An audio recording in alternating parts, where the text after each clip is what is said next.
Hi, how are you? Thank you for watching us today. These are the disciples on a journey of transformation, and today we have another episode of the encounters. And I must say that this one here is a very special one. We've been waiting for it for a very long time. We tried to convince at the beginning, but it has now worked out. So we are very happy. And she's right here in front of us. You can call her Aliyah Ramaiah Stark. Lately, she prefers the Stark more, so you can call her Stark. Yeah. I do prefer that one better. Yeah. But Aliyah, thank you for accepting our invite and for Yeah. sitting here. Thank Even you though for you're having part of the disciples as well. Yes, Right? part of the media team. Now today you're in front instead of being behind the scenes. And maybe for those who do not know, she's also one of the individuals we have behind the scenes often. And so, I'm always here in your face anyway. Yeah, Now, how does it feel sitting there? it feels different. It feels I've never different. sat here before. Yeah. Or in any podcast, so Yeah. I'm learning. Go. Are you excited? I'm excited. I'm just a little nervous. A little nervous. All right. Yeah. Yeah. Don't worry. Before you know it, I know you'll settle in quickly, given that this is a familiar face and the guy around there or the people working are all familiar. But today you're on the series of the encounters, and the encounters speak of how God has changed people's lives by the faith that they encountered. Now, when you think about your journey of faith, are there incidences that you can look at and you're like, these were very key, or these were what constantly kept pushing me towards the faith that now, as an older Aliyah, you look at it and you're like, no, there's no way I can go back from this. But years ago, 10 years, 13 years, uncertainty can be there. Yeah.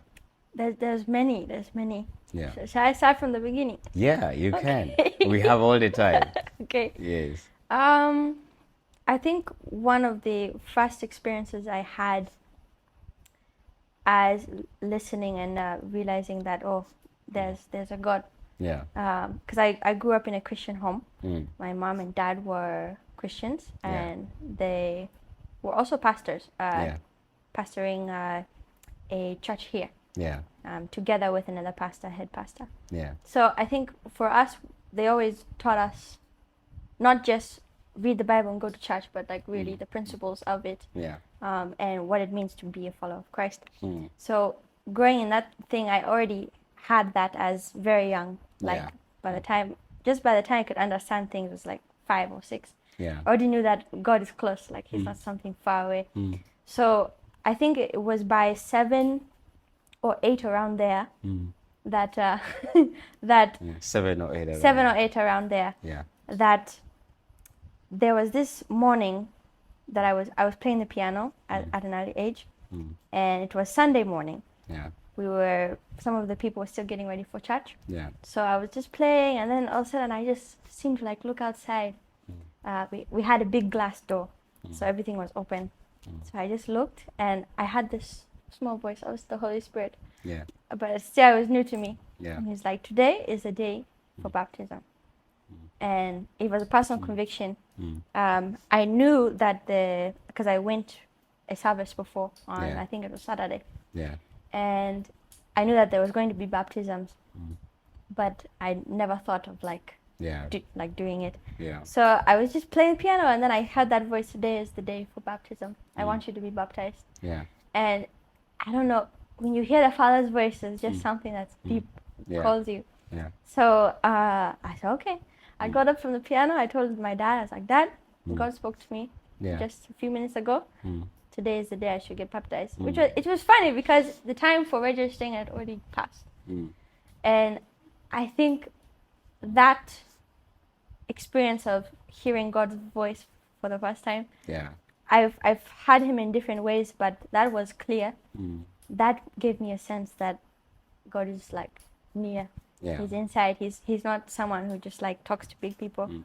I think that was the first experience. Yeah.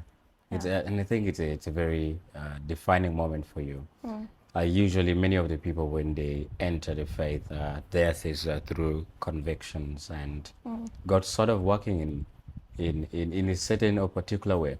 Now, you started kickstarting it almost by that very distinguishable voice that you had, and you were able to tell.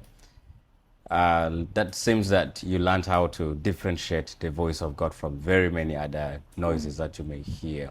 How has that benefited you across this journey? Like in the sense that when you think about the many people who struggle to hear God, have you struggled in walking the journey of faith? Yes. Yeah. Yes, I have. Yeah. I think everyone does. At different levels and different seasons, there comes a different level of difficulty. I think I went through seasons. The first part of my life was more very close, I would say, to God and hearing Him. Then there came a time where I started following my own desires, and I started doing some bad things in secret, because we live in a Christian home. So there's nothing crazy you can do. Go out there and drink. No, you can't do that. Just some inward things like listening to bad music. I did that behind the scenes. And other things that I did in my heart that kind of put a little space between me and God. And that's when I started realizing, wait, I can't hear God as clear as I did before. And at first it was really hard because I thought, oh, God left me. And so I went to this really bad depression cycle due to other things that happened in my life. But I think it went through seasons where when I disconnected myself from God, it was very hard to hear Him. But when I was in sync with Him, when I was obeying Him, walking in obedience, that's when everything was clear. And I could differentiate. So how has it helped me? It's helped me tremendously. I think, like I said, when you're walking in disobedience, or when maybe you're not walking, but your mind is in disobedience, you will have a hard time because the voices are in a battle. You're in a war. Now it's quite remarkable or great that you started your journey that Sunday morning when you were on the piano, and a very defining attribute or character or a part of you in this faith and journey is your creativity. When it comes to that, people who live around Bethel will attest to it and say that, if they want to think about creativity, they'll be like, well, Aliyah is there. Aliyah, what do you think about this one? And all that. Did you work yourself into such a place? Into creativity? Yeah, into... What a question. Right? How did you find yourself there? Did you find yourself there, or did you work yourself there? Well, Give us sort of assume that someone has never known you before, and they look at you like, how does she do that? Actually, that's the question. Okay. Yeah. Okay. Yeah. I think first of all, I would say most of it's a gift from God. Yeah. My creativity is not my own. I think ever since I was little, I would always create things. Like it's funny because when I was little, I liked more of boy toys because there's more of like putting things together. Girls are just like, and so I always liked creating from a small age. And I would say it's a gift from God. It's not my own. There are some things that I've taken time to grow in, but I would say like piano, creativity in piano. I believe I have a gift for that. First off, I did not learn. Like someone did not teach me. I just looked at people and I caught on. And so I think most of it is from Jesus. He's given me that gift. And I think also part of it comes from my family, we have genes that create that difference. All of you are musicians. Yes, we are. My dad was he guitar. Sung. He sung and he played guitar. He also played piano. Oh, he did? He used to play, I think, in a choir. Something. Oh, that's the part I missed about him. I did not see that. Yes. He told us one day when we were at that same piano. So I think it comes from God, and it comes from my genetic background. That's right. Now, when you think about that gift that you have, you have obviously also mentioned how that there are certain attributes about it that you have taken your time to work it out. Now, many people usually struggle with these extremes. They have the gift. They're like, well, I'm gifted. I'm not going to do practice. I'm not going to work it out. I'm going to just sit and let the gift flow. Yeah. Did someone tell you that you must work some of the things out, or did you also? Did I also learn myself? I think most of it was pretty much from my mom. Yeah. My mom, she's my mentor. Yeah. I think she gave us an understanding of the gifts of God and how God gives us to them. But like also in the Bible, the very famous story of the talents. Yes. When you're given something, you also work it. Yeah. You multiply it. I think there's no point in receiving a gift unless you can work on it and grow in it. So there's been some struggles with some walls that have come in between, like piano, for instance. There are some things where I'm really good at and some things where I'm not good at. Yeah. And so, not out of necessity, like it's going to depend on my life, but something I need to grow in, I work on it. But by myself, I probably would have sit back and like, I'm fine. Or just try to flow by myself. Yeah. But having someone like my mom Yeah. and one of worship leaders that's common here, Yeah. Peter, Yeah. them both pushing me Yeah. in a good way and telling me that there's more to work on. Yeah. You can't just stop. Yeah. Because if you're just sitting back with a gift, you're lazy. For those who do not know, among the worship team at Bethel, she's the youngest. So think about it: 5 years ago, 4 years ago, 3 years ago, those are all years being taken away from her. Now, how does it feel like being in a team? You're the youngest. You're creative. At the same time, they're pushing you.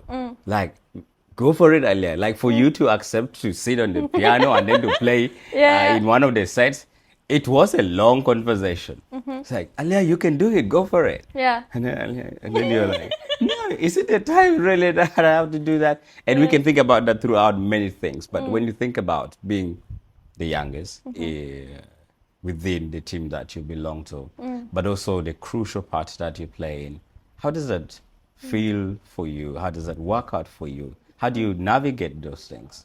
Yeah.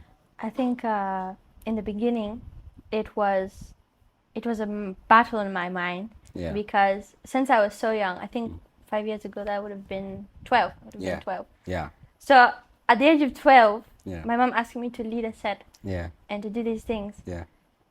I was like, leave me alone. I'm young. Like, I'm a child. Like, why do I have to do all those things? Yeah. Or grow yet? Like, I'm still young. Let me enjoy my childhood. Yeah. And for a time, she let it off. She's like, I'm not going to push you. Because worship should not be pushed out of someone. But I think it mostly has to do with fear, being afraid of people. But I think in the beginning, I was just very afraid. Yeah. And like saying, I'm young, I'm 12 years, 13 years. Like, why do I have to work on it now? Like, you guys are all bigger than me. Yeah. And you're and some growing. of us are older by 10 years. I know. Yeah. Yeah, I think it started out that way. And once one of the experiences that connects to the first question you asked me connects to this. Yeah. Can I share? Yes, please. Okay, so like I said, I was afraid to sing in public. Yeah. In the beginning of my singing years, I never sung in front of people. Yeah. I'd only sing in front of maybe one of my friends. Her name was Bailey. Yeah. But it was very minimal because she would judge me, like she doesn't sing. Yeah. Like it's not her hobby, so she would judge me. or she would just be like, okay, I'm not digging with it. Yeah. And so there was a time when we had a worship experience here. I don't remember the name of it, but it was in one of the worship evenings? Yes, worship experience, something. Yeah, I think it was the ones that we held on Sundays with the Dennis evenings. Yes. Yeah. It was, I think, one of the second or third of those experiences. Yeah. And I remember at the end of the program, we decided to grab hands in a circle and pray and just also sing any Yeah. song that came to our hearts. Yeah. So there's many people I don't know, many people I'm acquainted with, but I don't really connect with. And so when we're praying, I was all of a sudden, the Lord just like put a song on my heart and was like, sing it out. At first I was like, but usually I'm afraid. Yeah. But this time, God took all my fear away. Yeah. And so I feel like the Holy Spirit came on me, and I just started singing. Yeah. And people around me are like, oh, Aliyah's singing. What happened to her? Because they know I'm scared. Yeah. I was just singing, and when I opened my eyes, they were like, come on, yeah. But I think that's one of the breakthroughs that I had. Was like, yes, I'm young, but I also have a heart for worship. Yeah. And however that looks like, I can also express it. I don't have to be old. I don't have to be experienced in theology or something like that. Yeah. But to give my full self as I am and learn how to grow in that. Yeah. Yeah. Yeah. And worship, music, and faith. This all match together. I think we will, in a bit, go into the music that you've written. When you think about, you mentioned a statement earlier, and it somehow struck me, and it is this sense that worship should not be forced out of anyone, and I think that's a very deep thing there, because at the end of the day, yes, the human society or humans, so somehow we have become used to being forced to do things, and then we end up doing things for the sake of whether the authorities around us or the friends around us, in order just to please someone, the outer world. And so when you say that, I'm like, that is actually a heart that God personally would commend. Yeah. You ought to be willing to put out that worship that you had. Yeah. And even though you were young, you also were like, oh, I'm so young. Yeah. And she understood it. That's a good thing. Yeah. And now here you are writing songs. How many songs can we say you have? Ooh, that's a hard question. I wrote so many and I don't keep track sometimes. Like there's, okay, let me think. It's like something 50. I think over 60 now. Maybe 60. Because the last time we were talking about it, I think it said 39. You were around 39. Okay, now it should have been 50 now. I think it's 50. Yeah. Yeah. Because I remember there was a time before my other phone got stolen. I wrote down all my songs and I was like 40. Yeah. No, it was 36. And so it should have been 50 by now. Yeah. Considering all the the years. additions that you have made as well. Yeah. Yeah, and every day you're almost covering it in your song. And how does that happen, by the way? I never seem to have asked you. Yeah. How do you every day just sit around and then every time you just say you have a new song? No, but and it's not a boring song, quote unquote. Yeah. Yeah, it's a song that is amazing. Someone can easily grab it and run with it. Yeah. And use it wherever they were, or wherever they want to use it. How do your songs come? How do you write? How do I write? Well, one, I think it's a gift of creativity. I think when I feel something, and I'm not talking about fleshly feelings. Sometimes I in the past, I've had depression or let's say loneliness, and I write a really nice song about it. Yeah. But it's not something that fulfills me, fulfills my spirit. But I think when a feeling comes or a revelation comes, it just like dwells in my heart, and then I sit down with either a piano or a guitar, and I just comes. It just comes like my thoughts, my words that are in my heart. As I speak them out, they just come together. Which is, I think, a gift. Not everyone has that ability to like, flow your thoughts into a song. I think it's just that. Yeah. When are we going to record those? I've tried. When are we going to get a glimpse of it? Because we know we were talking about the songs now. Some people are like, oh, she has all those songs. Where are they? Don't worry. The songs are there. I can assure you they're there. It's just that they're not outside. Yeah, they're not outside. I've been trying to record some good ones. Some of my main ones. Yeah. They're actually not the main ones, but there's some some of them. Yeah. Tried to record them recently. It's hard. It's hard work, especially because I don't understand all the things about recording. But I was just looking into it for I think 3 years now. A friend of mine wanted to record with me. Yeah. But we're like, we need money first. We need a good studio guy who can understand us and not try to change things, because sometimes those guys want. Yeah. Ah, my guy. Yeah. You know, we went somewhere with Peter. And we went to the studio. We gave the guy the version of the song that to be brought out. He agreed, tried to do something. Okay. Yeah. Now what happened is he traveled to Uganda, and then he left behind another producer. So he directs us to that new producer. We go. My God. The guy, he listened to the song, the pre-recordings. He's disappointed. He decides to put some things, and then he plays it. I looked at Peter. Peter looked at me like, no. This is not the right thing.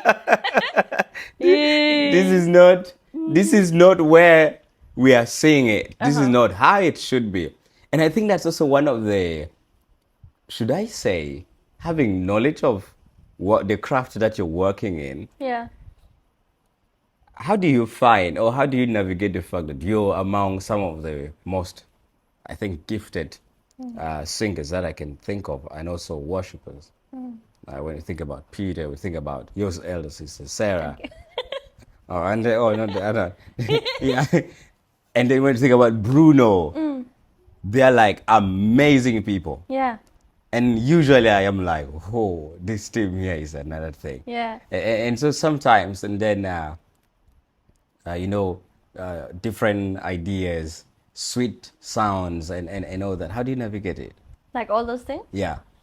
Wow, that's a deep question. Yeah. Well, how do I navigate them? I don't really know how to explain that. Yeah. Like, if I'm playing an instrument, Yeah. I don't know how you explain it in a musical thing. Yeah. But I will sing. It's funny. Usually, there's two sides of how I write songs. Yeah. First side is I hear a line or I hear an instrumental, and then I'm like, oh, that goes to this. Yeah. Or I'm singing in my closet, or singing in my room, or in the shower. Yeah. And then I connect it with an audio. Yeah. It's like, it's sometimes back and forth. Yeah. It usually flows smoothly. Sometimes I think when I have an unfinished song, sometimes it's hard to pick things and have a, what they call harmony between all of those things. Yeah. But usually it just comes, like the melody just flows, and then I navigate it very smoothly. I don't know if that answers your question. Yeah. In a way, yeah. Yeah, maybe elaborate more. It does answer it. Like when you think about now, you write a song, and then because we were talking about it as well, producers, and how that they search for producers who will understand, one, the feel of the author of the song, but also the direction that the song should be going. And usually I've been told that producers have the tendency of not listening to Yeah, they do. the owners of the song. They do. They like changing things. Now, the question comes from that perspective, is like, how could you handle it? Because How could I handle it? yeah, surely one of these days you're going to record this song. It's either they come here, Yeah, or they go there. Or we go there. Well, it's hard. One, I've never met a guy in a studio or a woman, because there's also women in studios. Yeah.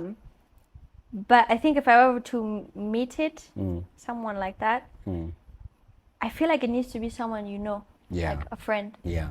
Because it also, someone who is a Christian, someone who's walking in faith. Because once you have a worship song, you have a gospel song, Christian song, and you take it to a secular artist, there won't be a same connection there. And even if he might get the song, there's going to be multiple spirits. Yeah, right. And so I feel like I've been trying to understand producing more. Yeah. I need to get more resources and videos on how to do that. But it's something where I feel like you have to have a balance of that person. I've never met someone, like I said. Yeah. But I think if I did, first get to know them. Right. And I would say I don't really know since I haven't met one. Yeah. Yeah. Yeah. One day I hope to meet one. Yes, soon. It's going to be very soon. Yeah. Even as the time and the months pass by, you'll be able to come in contact with them. Now, living life, your mom, your parents were called to become missionaries, and you were young, very young person. Yeah. And because you're under their responsibility, it's like they put you in the bag. In the bag, yeah. Let's go. Let's go. Yeah. You find yourself in South Sudan. Not only in any other country, but South Sudan particularly. Very tough 10 years that we have had. And those past 10 years are years that have been very definitive to you, very defining to your life and to your faith as well. And so you've lived through the same environment that some people have reached a wretch in their faith, like an end to it or a difficulty in it, and they, not all that. But for you, you have experienced it, but at the same time, you have become a part of the ministry work that your parents started, your mom continues to do up until now. When you think of your history in such a perspective and right where you are, does it somehow define where your future is most likely to be, or some of the callings that you can feel within you? I may know some, but for the purpose of, I don't want to be a spoiler. Yeah, you don't want to be a spoiler, no problem. Yeah. I think I've always had a love for this country. Yeah. And yes, I could say they put me in the bag, but Yeah. they knew I would love it. Yeah. Yeah. I think when I came here, I was either 4 years or 5 years. And so I basically grew up here. Yeah. I didn't grow up in US that much. Yeah. And so growing up here, I've developed like a love for it. It's like it's my home. Whenever we would go that side, people were like, "So, welcome back home." Yeah. And I'm like, "Thank you." Because it's not my home. I love the people there. Yeah. Love my family, love my friends, but it's not home. So I think because I've developed such a love for it in my heart and through God, I think I might stay here in the future. Yeah. I feel like I'm called to Somalia in some way. Yeah. Had a small vision when I was young. Yeah. All this happens when I was very young. Yeah. And I don't know if the Lord wants me to go there. I'm probably positively sure that someday. Yeah. But I think my home will always be here, whether I go somewhere. Yeah. Yeah. And maybe for those who don't know, she speaks Arabic, by the way. Yes. That is one of the most surprising parts that she pulls around. When she goes to the market or when we're going somewhere and then she speaks Arabic and people are like, what just happened over there? Anyway, so when you get such faces in a place that you really love and it's second home per se or your first home, and then we can switch the orders, no problem. Home anyway. Yeah.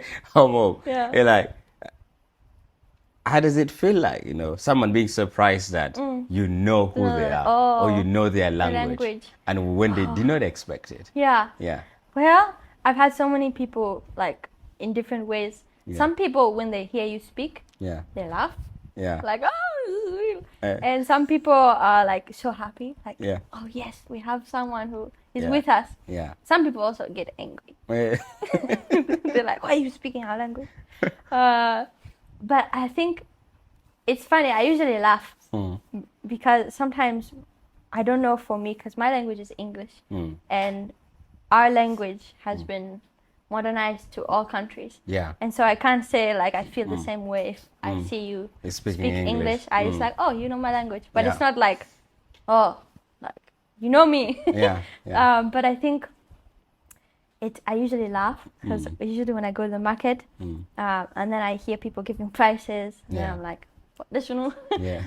They become, they will look at me and then I just like, sometimes it makes me afraid. I don't want to cause more attention because of my skin. Yeah. My skin already causes enough attention. Yeah. So now if I speak Arabic, they also That's cause an extra, more. But one thing that helps in the market, especially if you speak Arabic, sometimes the prices go down.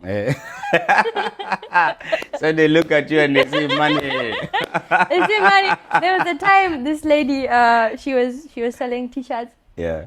And then I was holding my bag, like a strap bag. and she gave a high price. Yeah. I was like, no, this quality of this shirt is, I was speaking Arabic. Yeah. Quality of this shirt does not match the price. Yeah. Because it's second hand. Yeah. And she's like, no. And then I was like, I spoke to her Arabic. I was just like, check my bag. You see the money I have. Hey. And she looked at me. She smiled and she's like, you bring whatever you have. She dropped her guard. She dropped her guard. Yeah. Yeah. I think sometimes it makes me scared though, because there's some dangerous people in the market. Yeah. In other places, especially churches. Yeah.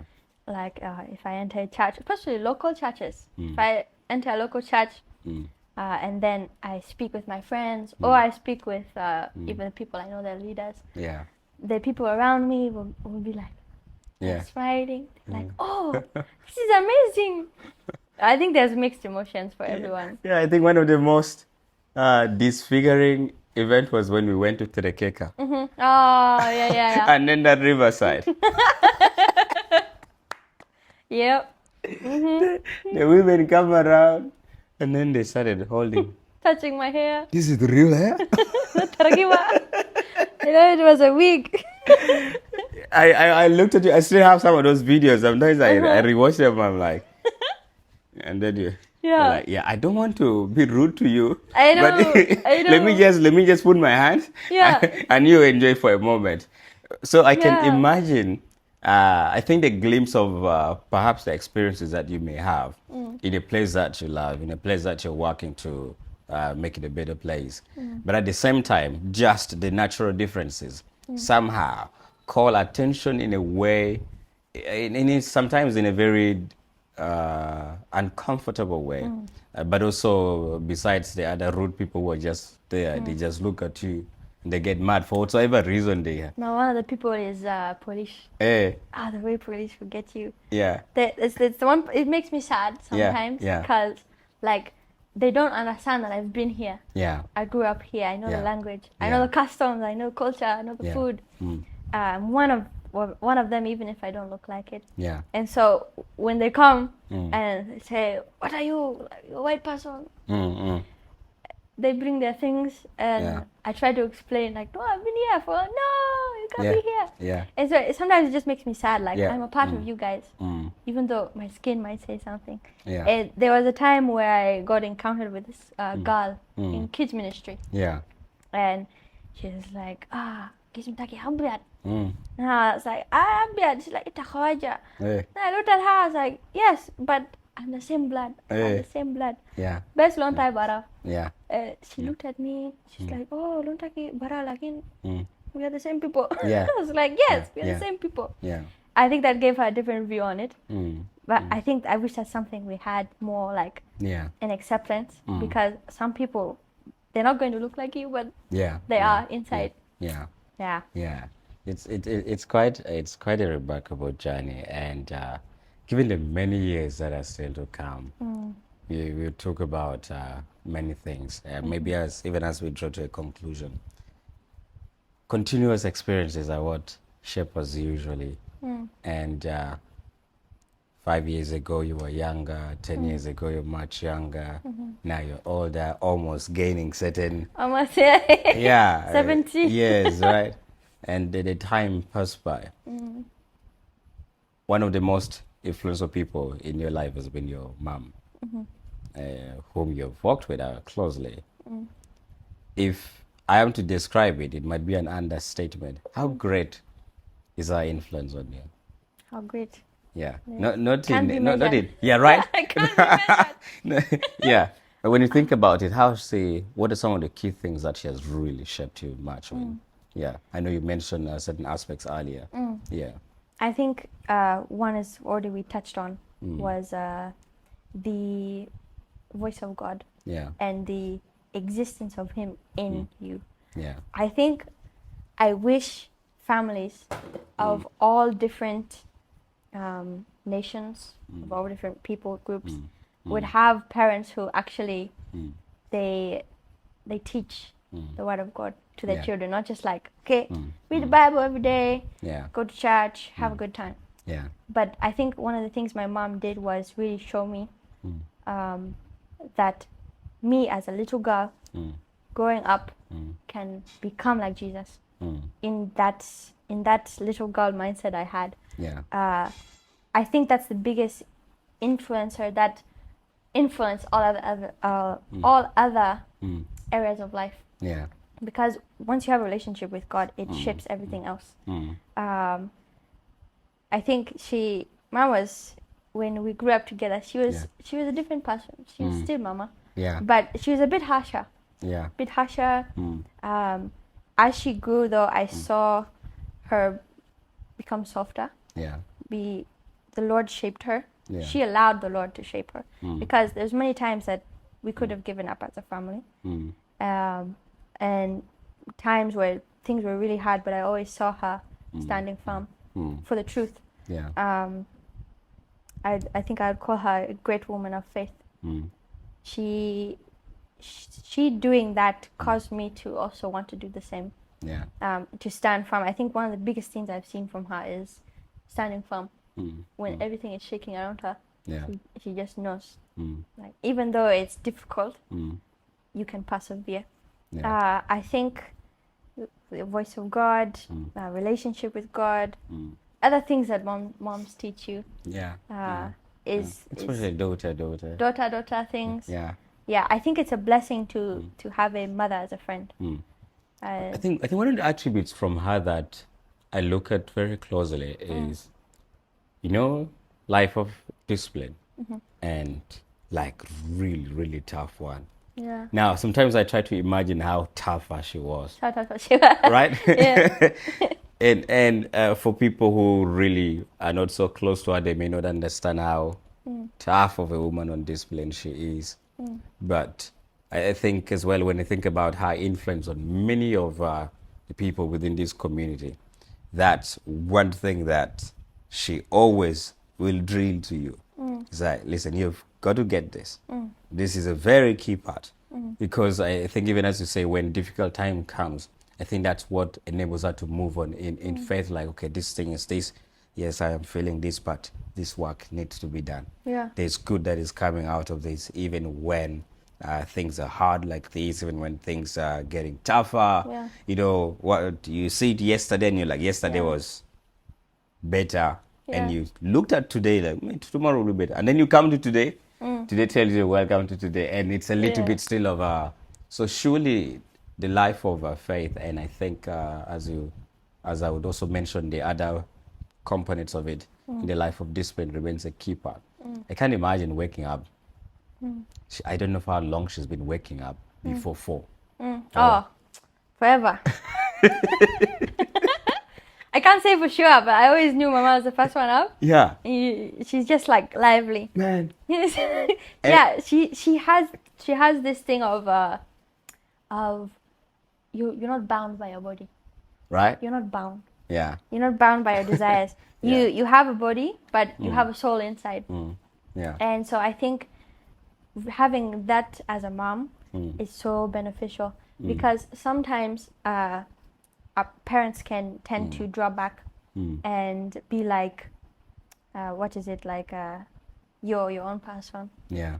But that's why it's like I wish there were more mothers like my mom who could come and be like, hey, this is how we're going to go and lead us. I think she's a disciplined woman in a good way. She's not hard. Yeah. She's not hard. I've seen her grow so much, so much. Yeah.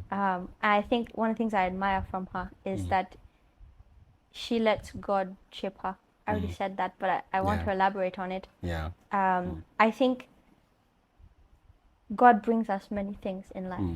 Good and quote unquote bad, but he turns the bad to good. He works everything out for our good. Yeah. And so the reason why I say she lets God shape her, God wants to shape us. God wants to shape us.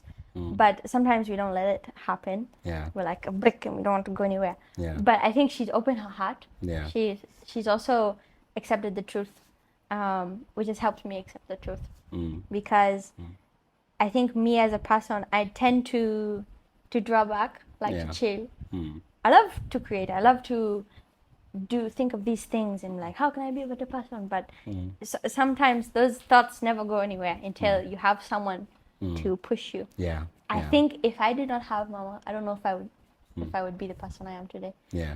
I think one of the things I've started to realize is that God gives us people that push us to the right things. It says iron sharpens iron. Yeah. So we are people that sharpen each other. If you see people who live alone, they have lots to work on. Yeah. Because they isolate themselves, they don't want to grow. So they live alone. When you do that, you don't grow, you don't become mature. You stay there. And I think if I didn't have Mama, I would be less of the person I am today. You'd be less of Aliyah. Less of Aliyah, yeah. Yeah. It's crazy. I can't imagine what could do. You know how you could have been, but thank God we met this version of yours, and it's who we are chilling around, enjoying some good coffee. By the way, she makes very, very good coffee.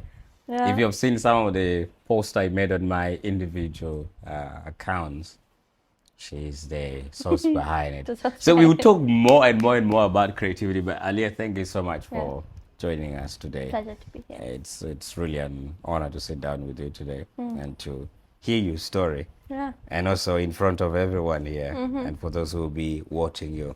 Now, even as we draw to a conclusion, you've mentioned, you've emphasized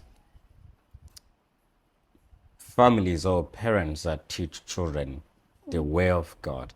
Not only go to church, it's a Sunday, go to church. It's like yesterday someone asked me, because lately when we were talking with her, it's school related, we've been talking much about my faith. She said like, so how was your childhood with faith? I was like, I was just a church goer. I was born into a Catholic family. Yeah. Served as an altar boy and all these things.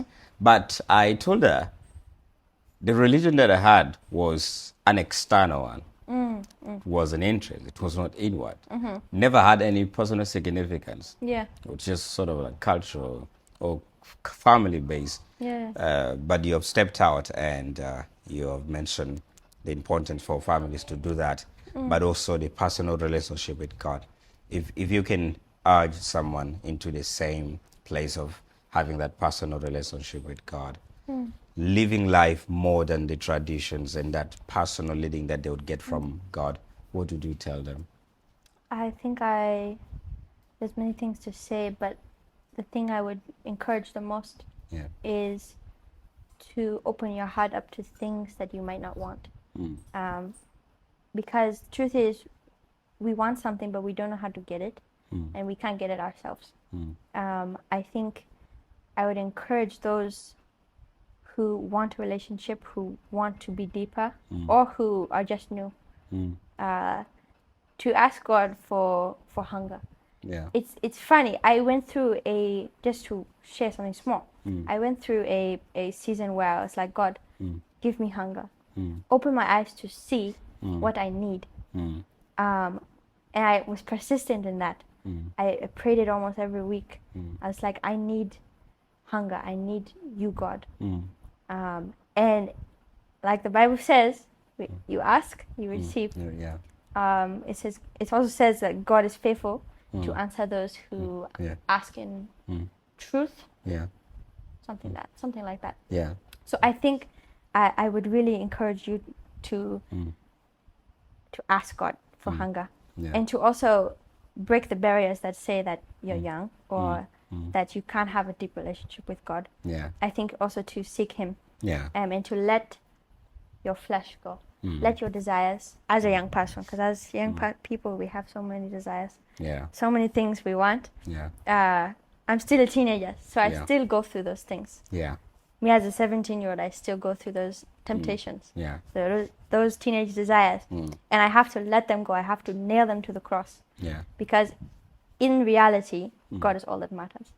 He's where we're going to go when we die. So I think sometimes we can lose sight of what's really important. So I think be hungry for God. Ask Him to open your eyes. Sometimes you can't see things and you don't want to see them. But when you ask God, God, let me see them. What I need, He will show you. And that's where the hunger will start. You feel hungry and God will satisfy that. Well, thank you so much, Aliyah. And we will meet again right here and we will have a conversation on more things. Thank you for having me. See you again, and thank you for being behind the scenes always. Yes, it's a pleasure. And today you're in front here, of course. Yeah. All right. Okay. Thank you. Thank you.